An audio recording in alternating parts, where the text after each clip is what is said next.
2013년 2월이었어요. 점심에 세 자매랑 예배에 가는데 뒤에서 자가용 2대가 따라오더라고요. 경찰일 수도 있겠다 싶어서 바로 작은 골목으로 들어갔어요. 얼마 못 갔는데 차에서 4명이나 내리더니 우릴 금방 따라잡았고 막 밀면서 차에 태워 공안국 신문실로 끌고 갔어요. 그리곤 한 4~5명이 들어와서 제 몸수색을 했는데 제 핸드폰이랑 노트 그리고 귀걸이랑 손목시계, 반지까지 다 압수하더라고요. 그 다음 여경 2명이 들어와서 절 다른 방에 끌고 갔는데 검사한다면서 옷을 다 벗기고는 앉았다 일어서기를 몇 번씩 반복시키는 거예요. 정말 너무 수치스러웠어요. 아유, 진짜 사악하네요. 그러게요. 그땐 좀 걱정되더라고요. 사악한 자들이라 어떻게 괴롭힐지 모르니까요. 생각할수록 겁나서 기도드렸죠. 마음을 지켜주시고 믿음과 힘을 달라고요. 그때 이 말씀이 생각났어요. 두려움을 떨쳐버려라. 내가 네 뒤에서 호위하는데 누가 길을 막겠느냐. 명심해라. 모든 일에는 나의 아름다운 뜻이 있고 내가 감찰하고 있다. 너의 모든 언행은 내 말에 부합하느냐. 불의 시험이 임할 때 무릎 꿇고 외칠 것이냐 위축돼 나아가지 못할 것이냐. 아멘. 이 말씀에서 믿음을 얻었어요.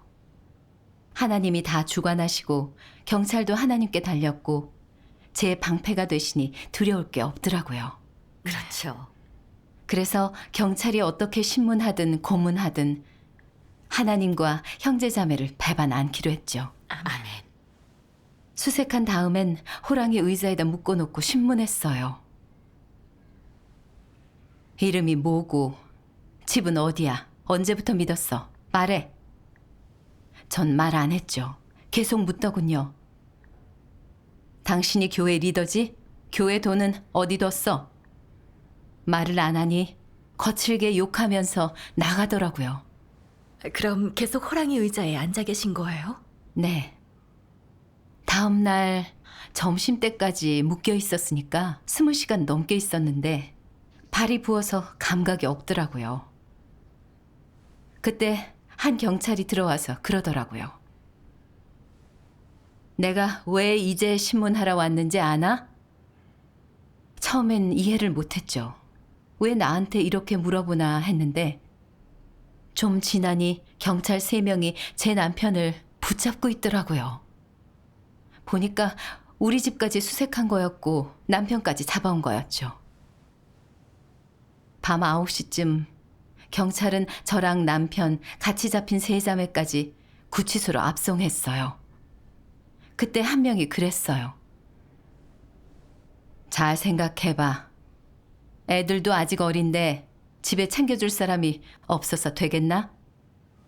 알고 있는 대로 다 말하면 바로 풀어줄게. 그건 사탄의 간계였죠. 하나님과 형제자매들 배반하도록 아이와의 정을 이용하는 거라 그냥 무시했어요. 네. 구치소에 가니 4~5명이 나와서 또 한 번 알몸 수색을 하고 감방에 데리고 갔어요. 겹겹의 철문으로 막힌 데다 경찰들이 지키니 정말 으스스하고 지옥에 온 느낌이었죠.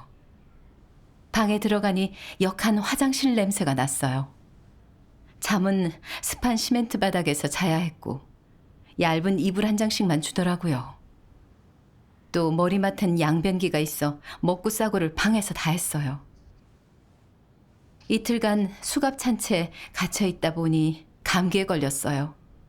의사가 열이 39도라고 하는데도 경찰은 아픈 척한다고 약도 안 주더라고요. 아, 정말 사람 취급을 안 하네요. 그니까요. 이틀 후 국가안보국에서 왔는데 처음엔 가벼운 일상 얘기랑 자기 집안 얘기들을 하고 저랑 친구도 할 수 있다면서 그러는 거예요. 자기 생각은 안 해도 애 생각은 해야 하지 않아요? 그쪽이 징역 살면 집안 3대가 피해를 볼 거예요. 애는 대학도 못 가고 군대도 못 가요. 생각해봐요. 하나님 때문에 그런 피해 보는 게 가치 있어요? 지금 가족이 다 흩어져 있어요. 하나님 안 믿었음 이랬을까? 공산당 정말 뻥뻥스럽네요. 그니까요. 그땐 저도 너무 화가 나더라고요. 사실 우리 가족을 찢어놓은 게 공산당이잖아요. 하나님 믿으며 바르게 사는데 우릴 잡아 가두고 멀쩡한 가정을 파탄시켰어요. 공산당이 진짜 가정 파괴의 주범이에요. 맞아요. 그렇죠. 근데 애들이 나중에 대학에 못 가서 앞날 망쳤다고 절 미워하면 어쩌나 마음이 괴롭더라고요. 그래서 제 마음을 지켜달라고 기도했더니 하나님 말씀이 생각났어요. 나의 백성은 사탄의 간기에 대비하고 내 집의 문을 지켜야 한다. 함정에 빠지고 나면 후회해도 소용없다. 아멘. 이 말씀에서 깨달았어요. 경찰이 아까 한 말은 사탄의 계략이었죠. 아이 장래로 절 위협하면서 형제자매를 팔게 하려는 거였어요. 거기에 속을 순 없죠. 네. 나중엔 또 말을 바꿔서 유인하더라고요. 그래도 대꾸 안 했어요. 좀 있다가 또 그러더라고요. 집에 가봤는데 애 둘 다 참 귀엽더라고요. 영상도 찍어왔는데 볼래요? 제 약점을 파고드는 말이었죠. 전 애들이 제일 걱정됐었거든요. 그때 아들이 14살이고 딸은 9살이었는데 경찰이 왔으니 분명 놀랐을 거예요. 나랑 남편이 다 잡혔는데 애 둘이서 어떻게 살까? 누가 괴롭히진 않을까? 아프면 누가 가서 돌봐주나? 경찰이 또 가서 애들을 겁주면 둘이 얼마나 무서울까? 학교도 못 가진 않을까? 혹시 나쁜 쪽으로 빠져들진 않을까? 걱정할수록 괴로운 거예요. 그래서 얼른 기도했어요. 하나님, 사탄한테 속지 않고 굳게 설 수 있게 마음을 지켜주세요. 아멘. 기도하니 말씀이 생각났어요. 전 우주의 모든 일은 내가 결정하는 것이다. 내 손에 달려있지 않은 일이 있느냐. 아멘. 이 말씀을 생각하니 마음이 안정되더라고요. 각 사람이 겪을 일과 받을 고난은 하나님께 달려있잖아요. 중국이란 마귀의 성에서 하나님을 따르면 핍박은 당연한 일이고 누구도 도와줄 수 없죠. 저랑 남편이 받을 고난은 감옥이고 애들은 애들대로 받을 고난이 있으니 제가 걱정한다고 달라질 게 없어요. 그저 애들을 지켜달라고 하나님께 맡기며 기도했어요. 아멘. 그리고 이렇게 말했죠. 당신들이나 실컷 보세요. 그렇게 나오니까 별말 안 하더라고요. 그런 상황에서 기도하지 않으면 언제든 사탄의 간기에 넘어갈 수 있겠어요. 맞아요. 저도 하나님이 이끌어 주셔서 그렇지 저 혼자 힘으론 절대 못했어요. 그쵸. 구치소에서 계속 습한 시멘트 바닥에서 잤더니 7월에는 손발이 저리고 붓기 시작했어요. 얼마 안 돼서 찬물만 대도 관절이 너무 아프고 바늘로 찌르는 것 같은 게 밤에 제대로 자지도 못했어요. 나중엔 뭘 봐도 희미하게 보이고 뭐가 자꾸 아른거리고 어지러웠죠. 소장한테 말했더니 죽든 말든 모른 채 했어요. 정말 힘들고 괴롭더라고요. 이대로 눈이 멀면 어쩌나 계속 하나님께 부르짖었고 하나님 말씀 찬양을 계속 불렀어요. 낙심하지 말고 연약해지지 마라. 내가 너에게 드러낼 것이다. 하나님 나라로 가는 길은 순탄하지 않다. 그렇게 쉬운 일이 어디 있겠느냐. 쉽게 복을 얻으려 하니 말이다. 오늘날 누구나 고된 시련을 겪어야 한다. 아니면 나에 대한 사랑이 강해지지 않고 진정한 사랑도 없을 것이다. 아주 작은 상황이라도 모두가 통과해야 한다. 단지 정도만 다를 뿐이다. 아멘. 이때 깨달았죠. 하나님은 제가 소극적이기를 바라시는 게 아니라 시련으로 제 믿음과 사랑을 온전케 하시려는 거였고, 분별을 키워주시면서 큰 붉은 용의 사악함을 보고 증오하고 내치라는 거였어요. 이걸 깨달으니 괴로움에서 좀 나오게 되더라고요. 그렇죠. 10월 달엔 절 시구치소로 보내더라고요. 거긴 날씨가 좀 쌀쌀해서 관절통이 더 심해졌어요. 머리도 계속 아팠는데 약을 달라고 해도 안 줬어요. 병은 점점 더 심해졌어요. 어느 날은 두통 때문에 방에서 쓰러졌는데 오후 4시가 지나서야 절 의무실에 데려가 수액을 놔주더라고요. 근데 3분의 1도 못 맞고 여경 둘이 밥 먹겠다면서 바늘을 뽑아버리고는 절 다시 감방으로 데려갔어요. 밤 9시가 좀 넘어서 병이 재발했는데 옆에 죄수한테 지켜보라고 하고 약은 안 줬어요. 근데 다음날 또 쓰러졌죠. 죽든 살든 상관 안 하네요. 그러게요. 아니, 그렇게 아픈데 어떻게 이겨내셨어요? 그러니 약해지더라고요. 너무 시달려서 안 아픈 데가 없으니까 언제까지 이래야 하나. 감옥에서 죽는 건가 싶었죠. 그러니까 힘이 다 풀리는 거예요. 그래서 하나님께 이 상황을 이겨낼 수 있게 지켜달라고 했죠. 그때 말씀 찬양이 생각났어요. 시련 속에서 믿음이 있어야 한다.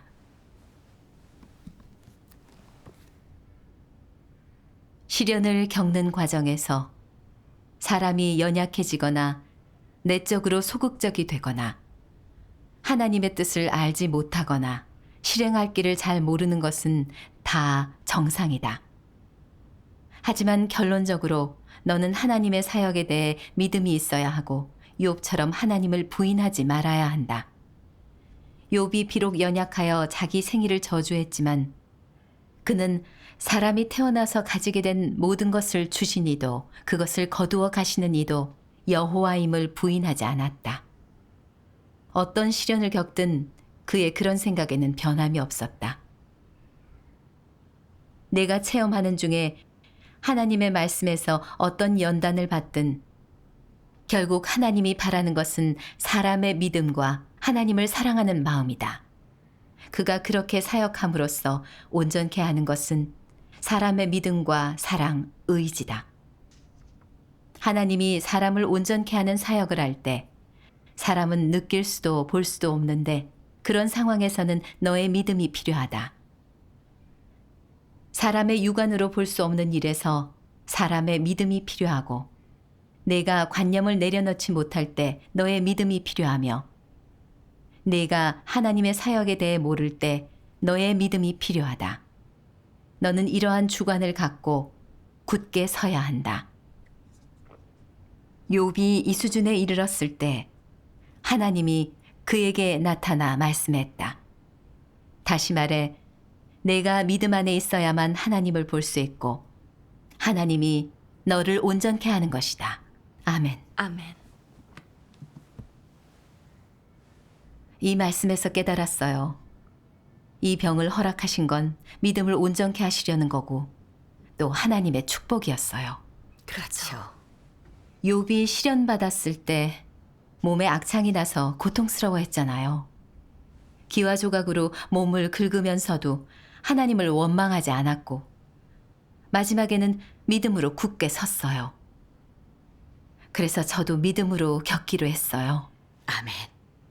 이 목숨도 하나님이 주셨으니 죽음을 허락하신다면 기꺼이 순종하겠고 숨이 붙어있는 한 하나님 편에 굳게 서겠다고요. 아멘. 근데 뜻밖에도 순종하겠다는 마음을 먹으니까 관절통이랑 두통도 점점 나아졌어요. 하나님의 사랑은 참 실제적이었죠. 계속 제 곁에서 지켜주셨던 거예요. 그러니 더 믿음이 생겼어요. 아멘. 하나님 말씀이 생각나네요. 믿음은 외나무 다리다. 죽음이 두려우면 건너기 어렵고 목숨을 내걸면 편히 건널 수 있다. 아멘. 정말 믿음과 힘을 주시잖아요. 맞아요. 2013년 12월 공산당은 저한테 사교단체를 이용해 법률 실시를 방해했다는 죄목으로 징역 4년을 내렸어요. 2014년 1월에 전 여자 감옥에서 복역하게 됐죠. 감옥에선 긴장을 놓을 수 없었어요. 먹는 거, 자는 거, 일하는 거, 심지어 화장실까지 감시하더군요. 한 방에 12명이 서로 감시했고, 한 명이 잘못하면 전원이 벌을 받고, 심하면 독방에 가야 했어요. 제일 힘들었던 건 노동시간 초과였어요. 우릴 돈 버는 기계 취급을 하고 매일 옷을 재단하고 다림질하고 포장했어요. 경찰, 군인, 승무원 제복을 만드는데 몇십만 벌씩 만드니 대부분 다 할당량을 못 채웠어요. 그때 제 시력은 0.1이라 잘 안 보여서 툭 하면 경찰한테 혼났어요. 다림질은 2명이서 다림판 6개의 옷을 펴놔야 했는데 매일 10몇 시간씩 바쁘게 뛰어다녔어요. 발에는 계속 물집이 생겼고 진물이 양말에 눌러붙곤 했어요. 아무리 아파도 다음 날 계속 일해야 했고 다 못하면 때렸어요. 3달 후엔 또 다림질을 시켰는데 매일 3kg 되는 다리미를 들고 10시간 넘게 옷을 다렸고 자정까지 계속 일을 해야 하니까 몸이 점점 안 좋아졌어요. 일하다가 2번이나 쓰러졌는데 정신 차리면 계속 일해야 했죠. 그런 상황은 정말 지옥에 있는 것 같았고 너무 괴로웠어요. 정말 마귀 감옥이죠. 맞아요. 그때 계속 하나님 말씀을 묵상하고 하나님 사랑을 생각했는데 문득 말씀이 생각났어요. 너희를 위한 축복을 받은 적이 있느냐? 너희를 위한 약속을 너희는 추구한 적이 있느냐? 너희는 반드시 내 빛의 인도를 받아 어둠 세력의 압제를 깨뜨릴 것이고 반드시 어둠 속에서도 빛의 인도를 잃지 않을 것이며 만물의 주인이 될 것이다. 또한 사탄 앞에서 반드시 이기는 자가 될 것이고 반드시 큰 붉은 용의 나라가 무너질 때 만인 가운데 우뚝 서서 내 승리의 증거가 될 것이다. 너희는 신임 땅에서 반드시 흔들림 없을 것이다.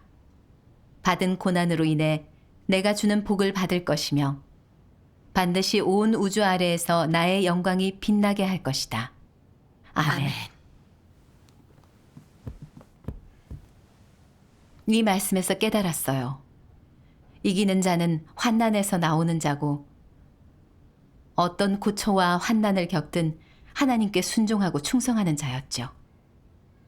저도 하나님을 증거할 기회를 받았으니 하나님의 은혜와 축복이잖아요. 몸이 아무리 힘들고 괴로워도 하나님을 의지해 사탄을 물리치겠다 다짐했어요. 아멘. 아멘. 하나님 말씀의 인도로 믿음과 힘을 얻게 됐고 그 고통스러운 감옥 생활을 버텨냈어요. 잘 됐네요. 감사하죠. 네, 맞아요. 석방된 날 현지 관리 당국에 보내졌는데 당 부서기가 남편이 처음에 잡혀갔을 땐 40일 만에 풀려났는데 2014년 9월에 또 잡혀가 징역 3년 6개월을 받았다고 했어요. 그러면서 이제부턴 애들이나 잘 키우고 하나님 믿지 말라며 저희 부부가 하나님 믿으니까 애들도 봐주는 사람이 없어서 계속 남동생 신세만 진다는 거예요. 정말 괴롭더라고요. 하나님 믿고 말씀을 본 게 그게 다인데 공산당은 우리를 잡아 가두고 가족을 찢어놓고도 우리가 하나님에 빠져서 애들을 버렸다고 모함하는 거예요. 정말 뻔뻔하죠. 그니까요. 집에 가니 마당에는 잡초가 무성하게 자랐고 테이블, 의자, 그릇은 여기저기 버려져 있었어요. 가서 테이블을 들었더니 이미 망가졌더라고요. 현관문 앞에 가서 열어봤더니 집안의 소파랑 옷장이 다 넘어져 있고 아수라장이었어요. 먼지도 가득 쌓여 있었고요. 주방의 바닥돌도 2cm 정도 꺼져 있었고요. 벽에는 손가락만한 홈이 패였더라고요.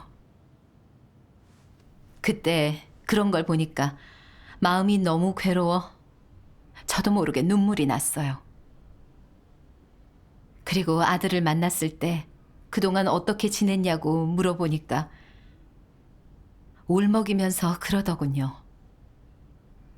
엄마, 동네 사람들이 일부러 엄마 아빠를 물어보고 그래서 그냥 피해 다녔어요. 밖에 나가는 게 너무 겁났어요. 노동교화범 아들이라고 학교에서도 비웃으니까 학교도 가기 싫었어요. 정말 눈물이 나는 걸 꼭 참았어요. 아직 어린애인데 엄마가 하나님 믿는다고 친구들한테 손가락질 받고 마을에서 차별당하니 공산당이 증오스럽더라고요. 집에 온 지 얼마 안 돼서 국가안보국 대원이랑 마을과 현의 당서기가 촬영 기자를 데리고 왔는데 제 동의도 없이 멋대로 촬영을 하는 거예요. 그걸로 홍보용 영상을 만들었는데 전부 사실을 왜곡하는 내용이었어요. 하나님을 믿느라 농사도 안 한다느니 가정도 버리고 부모도 버리고 애들도 버려서 중학교 다니는 애들이 자퇴하고 밖으로 떠돌면서 알바로 겨우 산다느니. 그리고 그 영상물을 길에 있는 전광판에다 크게 틀어놨고 홍보 차량에도 틀어서 온 시내를 돌아다녔어요. 그런 루머를 만들어서 선전을 하니까 우리 부부가 전능하신 하나님 믿어서 감옥 갔다는 걸 온 동네 사람이 다 알게 된 거예요. 친척들도 절 멀리하고 말도 안 했어요. 공산당은 그 영상을 애가 다니는 학교에서도 틀었고 선생님은 애들한테 누군가 부모님께 복음을 전하는 걸 보면 신고하라고 가르친 거예요.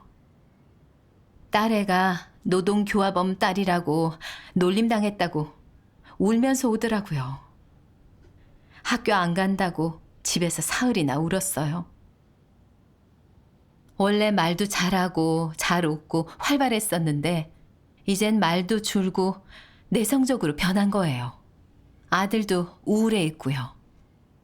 정말 비겁하고 사악한 공산당들. 맞아요. 어른도 모자라 애들한테까지 그러다니. 거기다가 공산당은 빈민구제라는 명목으로 마을 회의를 열었어요. 우리 부부가 하나님 믿어 치안방해죄로 징역을 살아서 생활하기 힘드니까 이웃들 보고 구제하라고요. 아휴, 그걸로 헛소문 만들려는 거잖아요. 그렇죠. 근데 사람들이 아나요? 어떤 사람은 속아서 저희 보고 욕을 하더라고요. 또 절 감시하려고 제 동생이랑 옳게 이웃 이장을 이용했어요. 한동안은 형제자매를 못 만났고 교회 생활도 본분도 못하고 연금된 거나 마찬가지니까 너무 괴롭고 공산당에 치가 떨렸어요. 나중에 하나님 말씀을 봤어요.